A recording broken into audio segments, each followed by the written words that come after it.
ಎಲ್ರಿಗೂ ನಮಸ್ಕಾರ. Welcome back to my YouTube channel. So ಇವತ್ತು ನಾನು ಮಾಡ್ತಿರೋ ರೆಸಿಪಿ ಬಂದ್ಬಿಟ್ಟು ತುಂಬ ಸಿಂಪಲ್ ಹಾಗೂ ತುಂಬ ಟೇಸ್ಟ್ಫುಲ್ ಆಗಿರುತ್ತೆ. ಸೊ ಇದ್ರ ಹೆಸರನ್ನು ನೀವು ನೀರುಳ್ಳಿ ಸಾಂಬಾರು ಅಂತನಾದರೂ ಕೊಡ್ಬೋದು, ಈರುಳ್ಳಿ ಸಾಂಬಾರು ಅಂತನಾದರೂ ಕೊಡ್ಬೋದು, ಅಥವಾ ಹುಳಿ ಸಾಂಬಾರು ಅಂತನಾದರೂ ಕೊಡ್ಬೋದು. ಓಕೆ, ಇದನ್ನು ಮಾಡೋದಕ್ಕೆ ಮೊದಲಿಗೆ ಬೇಕಾದಂಥ ಇಂಗ್ರೀಡಿಯೆಂಟು ಎಣ್ಣೆ ಬೇಕು, ಹುಣಸೆಹಣ್ಣು ಬೇಕು, ಸಾಸಿವೆ ಹಾಗೂ ಸ್ಲೈಸಾಗಿ ಕಟ್ ಮಾಡ್ಕೊಂಡಿರುವಂಥ ಈರುಳ್ಳಿ. ಸ್ಲೈಸಾಗಿ ಯಾಕೆ ಕಟ್ ಮಾಡ್ಕೊಬೇಕು ಅಂತ ಹೇಳ್ತೀನಿ ನಾನು ನಿಮಗೆ. ಅದಾದ ನಂತರ ಬೆಳ್ಳುಳ್ಳಿ ಬೇಕು, ಕರಿಬೇವಿನ ಸೊಪ್ಪು, ಕೊತ್ತಂಬರಿ ಸೊಪ್ಪು, ಉಂಡೆ ಕೆಂಪು ಮೆಣಸಿನ್ಕಾಯಿ ಬೇಕಾಗುತ್ತೆ, ಸಾಂಬಾರು ಪೌಡರು, ರುಚಿಗೆ ತಕ್ಕಷ್ಟು ಉಪ್ಪು. ಸೊ ಮೊದಲಿಗೆ ಗ್ಯಾಸ್ ಹಚ್ಚಿಸ್ತಾ ಇದ್ದೀನಿ. ಅದಾದ ನಂತರ ಕಡಾಯಿ ಇಡ್ತಾ ಇದ್ದೀನಿ. ಕಡಾಯಿ ಬಿಸಿ ಆದಮೇಲೆ ನಿಮ್ಗೆ ಎಷ್ಟು ಬೇಕು, ಎಷ್ಟು ಚೆನ್ನಾಗಿ ಮಾಡ್ತಾಯಿದ್ದೀರಾ ಅಂತ ನೋಡಿಕೊಂಡು ಎಣ್ಣೆ ಹಾಕ್ಕೊಳ್ಳಿ. ಎಣ್ಣೆ ಬಿಸಿ ಆದ ನಂತರ ಸಾಸಿವೆ ಹಾಕ್ಕೊಳ್ಳಿ. ಸಾಸಿವೆನ ಚಿಟಾಪಟ ಅಂತ ಹೇಳಿದ್ಮೇಲೆ ಅದಾದ ನಂತರ ನಾನು ಬೆಳ್ಳುಳ್ಳಿ ಹಾಕ್ತಾಯಿದ್ದೀನಿ. ಬೆಳ್ಳುಳ್ಳಿ ನಾನು ಎಲ್ಲ ವ್ಲಾಗಲ್ಲೂ ಹೇಳ್ತೀನಿ. ಹಸಿರು ಮೆಣಸಿನ್ಕಾಯಿ ಆಗಲಿ ಬೆಳ್ಳುಳ್ಳಿನೇ ಆಗಲಿ ಹಾಕಿದಾಗ ಅದರಲ್ಲಿರೋ ಫ್ಲೇವರ್ಸು ಎಣ್ಣೆಯಲ್ಲಿ ರಿಲೀಸ್ ಆಗಬೇಕು. ಆವಾಗ ಒಂದು ಸಲ ಟ್ರೈ ಮಾಡಿ, ತುಂಬ ಟೇಸ್ಟ್ ಇರುತ್ತೆ. ಇದು ಒಂದು ಟಿಪ್ಸ್ ಅಂತಲೇ ಅಂದ್ಕೊಳ್ಳಿ. ಅದಾದ ನಂತರ ಕೆಂಪುಂಡೆ ಮೆಣಸಿನ್ಕಾಯಿನ ಸ್ಲೀಸ್ ಮಾಡಿ ಹಾಕ್ತಾಯಿದ್ದೀನಿ. ಅದಾದ ನಂತರ ಕರಿಬೇವಿನ ಸೊಪ್ಪು, ನಾನು ಎಲ್ಲ ವ್ಲಾಗಲ್ಲೂ ಕರಿಬೇವಿನ ಸೊಪ್ಪು ಯೂಸ್ ಮಾಡ್ತಾಯಿದ್ದೀನಿ. ಜಸ್ಟ್ ಬಿಕಾಸ್ ಅದರಲ್ಲಿ ಯಾವ್ಯಾವ ಥರ ಯೂಸ್ಫುಲ್ ಆಗುವಂಥದ್ದಿದೆ ಅಂತ ನಿಮಗೂ ಗೊತ್ತಿರುತ್ತೆ. ಕಣ್ಣಿಗೆ ಒಳ್ಳೆಯದು, ಕೂದಲಿಗೆ ಒಳ್ಳೆಯದು.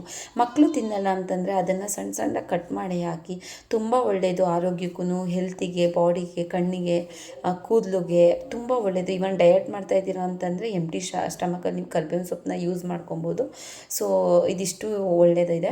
ಅದಾದ ನಂತರ ಸ್ಲೈಸಾಗಿ ಕಟ್ ಮಾಡ್ಕೊಂಡಿರೋ ಈರುಳ್ಳಿ ಹಾಕ್ತಾಯಿದ್ದೀನಿ. ಈರುಳ್ಳಿ ಅಂದರೆ ನಾವು ಇದರಲ್ಲಿ ಮೇನ್ ಇಂಗ್ರೀಡಿಯೆಂಟು ಈರುಳ್ಳಿನೇ ಬಳಸ್ತಿರೋದ್ರಿಂದ ಸೊ ಸಣ್ಣದಾಗಿ ಕಟ್ ಮಾಡ್ಕೊಂಡ್ರೆ ನಿಮಗೆ ಬಾಯಿಗೆ ಸಿಗೋದಿಲ್ಲ. ಸೊ ಈ ಥರ ಉದ್ದುದ್ದು ಕಟ್ ಮಾಡಿಕೊಂಡ್ರೆ ಊಟ ಮಾಡಬೇಕಾದ್ರೆ ನಿಮಗೆ ಬಾಯಿಗೆ ಸಿಕ್ಕಿದಾಗ ಒಂದು ರುಚಿ ಚೆನ್ನಾಗಿರುತ್ತೆ. ಹಾಗಾಗಿ ಈರುಳ್ಳಿನ ಸ್ಲೈಸಾಗಿ ಕಟ್ ಮಾಡ್ಕೊಳ್ಬೇಕು. ಸೊ ಇದಾದ ನಂತರ ಬಂದುಬಿಟ್ಟು ಇದು ಫುಲ್ಲು ಗೋಲ್ಡನ್ ಬ್ರೌನ್ ಆಗೋವರೆಗೂ ಹುರ್ಕೊಳ್ಬೇಕು.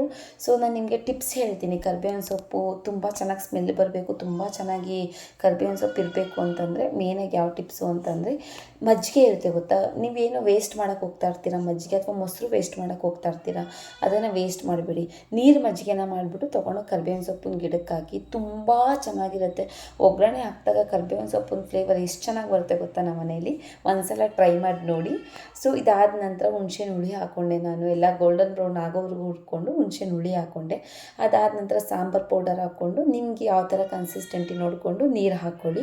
ನಾನು ಸ್ವಲ್ಪ ಸಾಂಬಾರು ರೀತಿಯಲ್ಲಿ ನಮ್ಮ ಮನೇಲಿ ಇಷ್ಟಪಡ್ತಾರೆ, ಸೊ ಸಾಂಬಾರು ಟೈಪ್ ಮಾಡ್ಕೊಳ್ತಾ ಇದ್ದೀನಿ. ನನ್ನ ಹಸ್ಬೆಂಡಿಗೆ ಈ ಸಾಂಬಾರು ಎಷ್ಟು ಇಷ್ಟ ಅಂತಂದರೆ ಅವ್ರಿಗೆ ಈ ಸಾಂಬಾರು ಮುಂಗಡೆ ಯಾವ ನಾನ್ ವೆಜ್ಜು ಇಷ್ಟ ಇಲ್ಲ, ಎಂಥದ್ದು ಬೇಡ, ಆ ಥರ ಇಷ್ಟಪಡ್ತಾರೆ ಈ ಸಾಂಬಾರನ್ನ.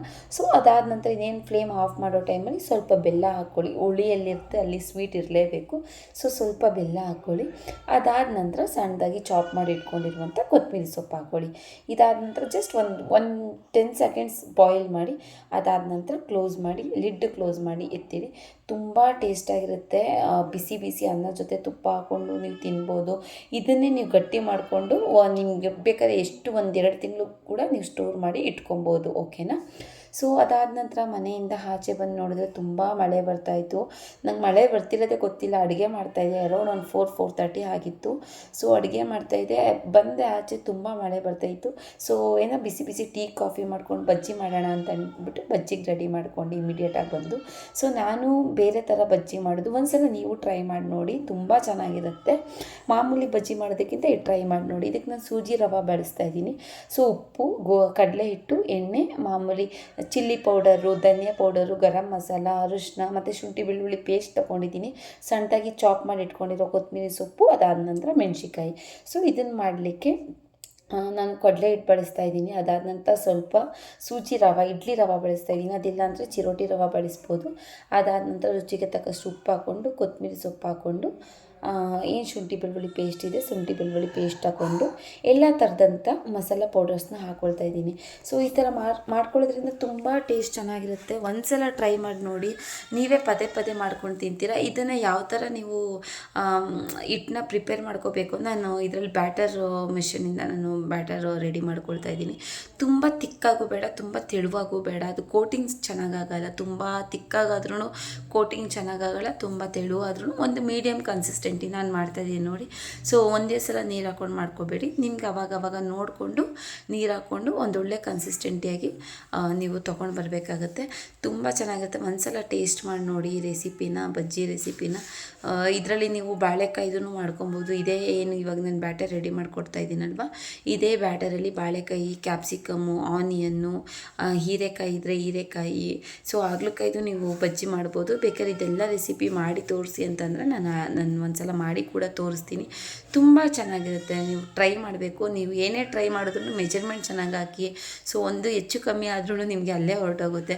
ಈ ಬಾಣಲಿ ಆಲ್ರೆಡಿ ಇದೇನು ಈ ಥರ ಇದೆ ಅಂತ ಅಂದ್ಕೊಬೇಡಿ. ಯಾರೋ ಮನೆಗೆ ಗೆಸ್ಟ್ ಬಂದರು, ಸೊ ಆವಾಗ ಕ್ಲಿಪ್ಪಿಂಗ್ಸ್ನ ಆ್ಯಡ್ ಮಾಡ್ಕೊಳಕ್ಕಾಗಲಿಲ್ಲ ನನಗೆ. ಸೊ ಗೆಸ್ಟೆಲ್ಲ ಹೋದ್ಮೇಲೆ ಅಗೇನ್ ನಾನು ಮಾಡಿ ತೋರಿಸ್ತಾ ಇರೋದು ನಿಮಗೆ. ಸೊ ಬಿಫೋರ್ ನಾನು ಹಾಕೋಕ್ಕಿಂತ ಮುಂಚೆ ಬಜ್ಜಿ ಮೆಣಸಿನ್ಕಾಯಿ ಏನಿದೆ ಅದು ನಾನು ಕೋಟಿಂಗ್ಗೆ ಪ್ರಿಪೇರ್ ಮಾಡ್ಕೊಂಡಿದ್ನಲ್ವ ಬ್ಯಾಟರು, ಅದರಲ್ಲಿ ಒಂದು 5 ಮಿನಿಟ್ಸ್ ಇಟ್ಟಿದ್ದೆ. ಸ್ವಲ್ಪ ಹದ ಎಲ್ಲ ಹಿಡೀಲಿ, ಇನ್ಸೈಡ್ ಬಜ್ಜಿ ಇನ್ಸೈಡ್ ಎಲ್ಲ ಹದ ಹಿಡೀಲಿ ಅಂತ ಅಂದ್ಬಿಟ್ಟು ಕೋಟಿಂಗ್ ಮಾಡಿಟ್ಟಿದ್ದೆ. ಸೊ ನೀವೇ ನೋಡ್ತಾ ಇದ್ದೀರಾ, ಎಲ್ಲೂ ಬಿಟ್ಕೊಂಡಿಲ್ಲ. ಮತ್ತು ಕೋಟಿಂಗ್ ಕೂಡ ಚೆನ್ನಾಗಾಗಿದೆ, ಅಷ್ಟು ಚೆನ್ನಾಗಿ ಬರ್ತಿದೆ ಬಜ್ಜಿ ಕೂಡ. ಅದು ನಾವು ಎಣ್ಣೆಗೆ ಹಾಕಿದಾಗ ಅದು ಬಜ್ಜಿ ನಾವು ಮನೆಯಿಂದ ಆಚೆ ಹೋಗಿ ನಿಂತ್ಕೊಂಡು ಅಷ್ಟು ತುಂಬ ಸ್ಮೆಲ್ ಚೆನ್ನಾಗಿತ್ತು, ಫ್ಲೇವರ್ಫುಲ್ಲಾಗಿತ್ತು. ಸೊ ಆಚೆಗಡೆ ಮಳೆ ಬರ್ತಾಯಿತ್ತು.